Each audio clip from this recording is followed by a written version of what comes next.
I can Man. tell you that even though he's been found not Man. guilty on that charge. We don't care. That man is free. Get fucked.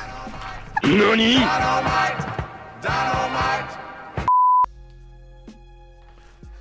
Alright, clap it. Look, it's been a lot of shit going on. I've missed a lot of stories, but that's no reason for me not to cover them. My name's Heero, this is the Identity Booth, and these are the things I forgot to tell you last week. I ain't did this shit in a long time. You feel me? Dropped some bombs for that shit. We ain't did that shit in a long time. So we're gonna cover a bunch of stories I liked really quickly and just point out the point of them. Starting off top, I really disagree with most of the views Ted Cruz's daughter, 13, takes to TikTok to claim she is constantly judged by people for her father's conservative opinion. Hey, that's your daddy. If you take his money, you're gonna take his problems as well. But I do feel for this girl because, one, she's 13 and she lives in the weird... If Ted Cruz was my father, man, I'd be rushed to the hospital a lot too. But apparently she's bi. She's a very liberal girl, as most kids are. But her dad's Ted Cruz, who's like a laughingstock joke. Like, he's what happens when the person who is in charge of the hall pass actually gets real power. This is what happens, Ted Cruz, right? But like, he's so conservative that like, he's so controlling of her that even in this family photo, you see her shirt, her blouse is to her stomach, but when you look at the blouse in this reality, it's actually a crop top. So it's one of those things where it's just like, you know, you feel for her, you want better for her, but you know, she basically had to get rushed to the hospital. I don't know if it was drug related. I didn't care to read the article, but if Ted Cruz, like, if this is Ted Cruz in real life, like, sometimes you wonder if like people like Ted Cruz are really conservative because they just, it's the grift that they've grifted for so long now, or do they actually live by it? And it seems like he does live by this altruistic conservative lifestyle, and it's killing his kids. And there's going to be some irony about it. You don't wish any pain on your kid, but you know, children will pay for the sins of their father. That's just how shit goes, right? That's a conservative talking point. Clap it up.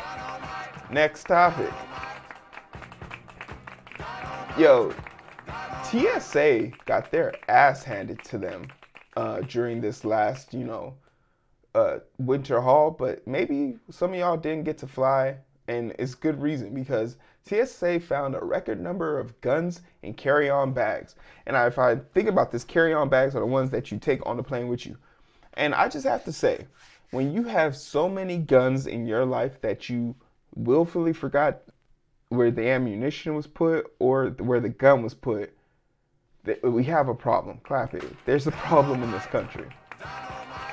We have 2 weeks left in the year. Transportation Security, TSA administration, already broke a yearly record for most firearms intercepted at a security checkpoint. The milestone comes during the period of heightened holiday travel expected to reach pre-pandemic levels. The number of firearms found in carry-on bags went down in 2020. Of course, there was a pandemic during the pandemic, but far surpassed preceding years in 2021 and 2022. Firearms are never allowed in carry-on bags, regardless of state gun laws. Okay, so that's the only way you can carry a gun is by checking it in. TSA officers stopped 6,301 firearms, most of which were loaded, and expect to find some 300 more before the year ends. Could you imagine carrying a loaded gun with you onto a plane? As expected to find, the number already beats the all-time record set just previously in the previous year, 5,972 detected firearms. TSA also increased maximum fine for violations from $14,950 is said for the violation. Damn, the agency collected more than $52 million in fines over the past 3 years. Fuck them. Anyone found traveling with a firearm and carry-on could also lose their TSA pre-check eligibility, need to go through more screenings going forward, or be arrested depending on the state. When passengers bring firearms to checkpoints, This consumes significant security resources and poses a potential threat to transportation security in addition to being very costly for the passenger. Get fucked. Hey, if you get your gun, you get the guns. If you get caught holding a gun, you gotta run. Keep it. Yeah. Fuck 'em. This is my what the fuck did Elon do now? Now, back when 3 weeks ago, Elon had done so much crazy shit that it's hard to even keep up. So just from what I can remember off the top of my head, Elon released a bunch of files that I guess related to Hunter Biden that no one cared about back then and nobody cared about right now. So what? He let a bunch of Nazi people back on the platform like Kanye West and stuff, but then he took it away from Kanye West. But he wouldn't allow Alex Jones on there. He went into a Twitter space with a bunch of journalists who were talking about how they got banned for doxing him, even though the information is publicly available. And then he started deleting people's account because just some dumb shit. Like, he's such an idiot.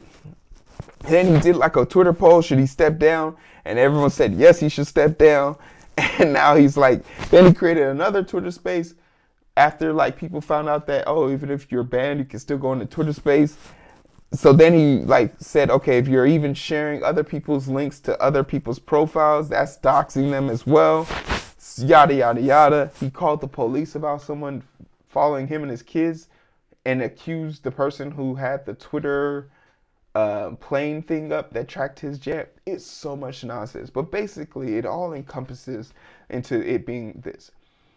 Elon Musk is experiencing seasonal depression on par with a mental breakdown because he was forced to buy a meme stock worth of a company, and it's now affecting his real companies, and he has literally lost $606 billion collectively in 2022. And I just want to say, fuck him.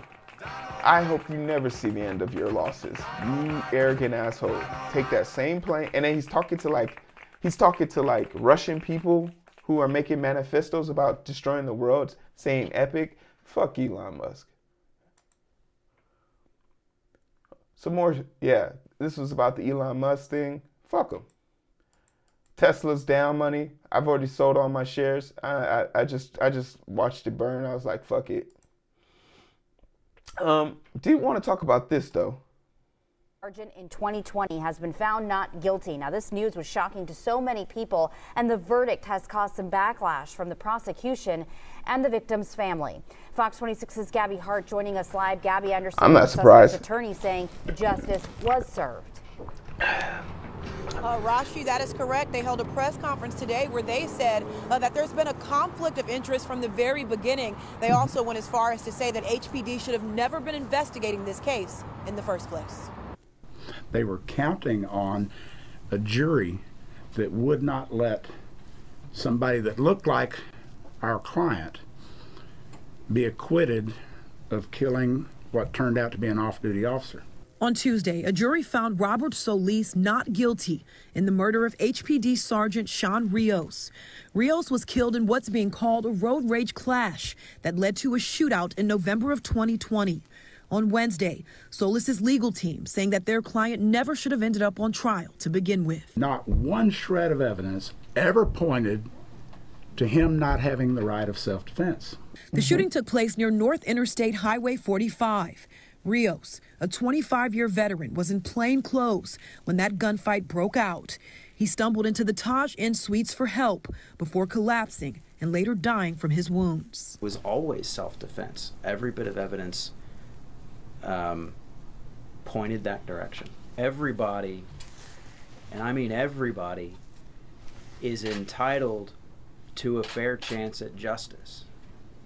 And like Paul said, the system failed in that regard as far as HPD and the district attorney's office is concerned, because he didn't get fair justice from those agencies. Fortunately, we live in a country that has the jury system, and we got a fair His suit's clean, justice though. from the jury. A jury of 5 women and 8 men deliberated for nearly 7 hours before bringing back that not guilty verdict. Rios' family was visibly upset by their decision. What you mad Hours about? after the verdict came down, the district attorney's office sent this statement saying, quote, "We are deeply disappointed with the verdict in this case, and we saw the evidence differently than the jury." Now, Solis is a known gang member with a very lengthy criminal background. I can't tell you that even though he's been found not guilty on that charge. We don't care. That man is free. Get fucked. We don't care about that shit. My man's is free. Now, of course, they don't tell us what happened, but I'm assuming a man who fatally shot at a murder, says attorney, an extremely rare, Smith said. So it was previously convicted of multiple, whatever. We saw the evidence differently. Smith citing testimony, his client Rios both driving north on the afternoon, so they nearly collided and gestured towards each other. Solis exited the freeway at Gulf Bank Road, and he was followed by Rios. See? And that means the guy, the dude who was just acquitted, they both made gestures. They got rope, but the officer's ego wouldn't let that shit go. And the ego is the reason why your ass is dead today, and your wife's a widow, and your daughter's fatherless now, because of your fucking ego.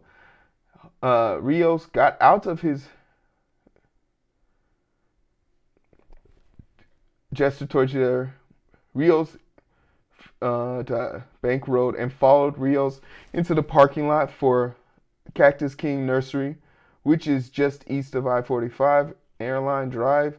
Rios got out of his vehicle and approached Solis' car while holding a gun, according to Smith, who said Solis then grabbed his own firearm, got out of his car, and walked to the front of it, putting the vehicle in between the two men. Shots were subsequently fired, and Solis then running into the nearby nursery. Damn. Yeah, fuck him. You almost got into an accident altercation. Could you imagine then giving each other the bird? One, why? Mind your own business and just keep moving. All right. Oh shit, that was close. Hey man, watch where you're going. Drive off. Could you imagine following someone and then getting fucked up? Like, bro, this cop has never played Call of Duty because rule number 1 is don't chase. You should have called for backup, loser. And last but not least, let's talk about Trump. Battle to keep his record shielded from the same scrutiny that every president has faced since the 1970s, House Democrats have voted to publicly release former President Donald Trump's tax returns. Members of the House Ways and Means Committee cast their votes along party lines last night following a 4-hour closed-door hearing on the matter. Although the full documents are not expected to be... Can we also just say, how is this down the party lines? Why is this down the party lines? Every president prior to Donald Trump has done this. Why is it on party lines? Republicans are trash, man. Released for several days, the committee is already out with a 39-page summary of its findings. Here are some of the takeaways. In 4 of the 6 years reviewed, Trump reported a negative income to the IRS. His income was in the green in 2018 after his first full year as president, and again in 2019, before falling back into the red in 2020. Yo, so that means in 2015, 2016, in 2016 and 2017, I made more money than Trump and paid more money in taxes than Trump. Nearly playing. If you made $24 million and you had to pay $1 million in taxes, is that so bad? Maybe, I don't know, because I'm not rich. But if I made $4 million and I had to pay $150,000 in taxes, I don't think I'd be tripping. Crazy. But basically, I was richer than Trump when he was elected as president and when he wasn't president. I'm better than Trump. 3 of the 6 years reviewed, Trump paid $7,000 in taxes this year. Federal income taxes. That includes 13 plus the bad where taxes. he paid 0. The committee also raises questions about IRS scrutiny of a substantial number of declarations made on the former president's returns, despite claiming millions of dollars in deductions from charitable donations. The committee writes that the IRS made no efforts to verify the legitimacy of Trump's claims, quote, even when no supporting documents were provided. Those and other alleged failures by the IRS to scrutinize Trump's returns are outlined in another new report from the committee. There, lawmakers write that the IRS only conducted an audit of Trump's tax returns once, despite it being mandatory every year for... So the IRS wasn't even following their rules. But let's just be clear, right? IRS didn't investigate him, and it's because he put someone who's his friend in office. But if I didn't pay my taxes, I'd be going to jail. So, like, this is what we mean when we say eat the rich. Like, fuck Donald Trump. He's not for the everyman. He's not for the poor man. He's not for white poor people. He's for himself. And he'll continue to be for himself. But I just wanted to, flex a little bit. Because, leave it to a bumbling, stumbling orange Oompa Loompa to show that the systems that are supposed to be put in check to keep everyone in check is only used to make poor people suffer in this country. So, yeah, that was everything I wanted to cover. Clap it up. We made it to the end. If you made it this far, there's things I forgot to tell you last week. A brushed up version of this. Let's talk about it on the next show. Like, share, and subscribe. I need those. Run me those likes. I appreciate y'all. Take care.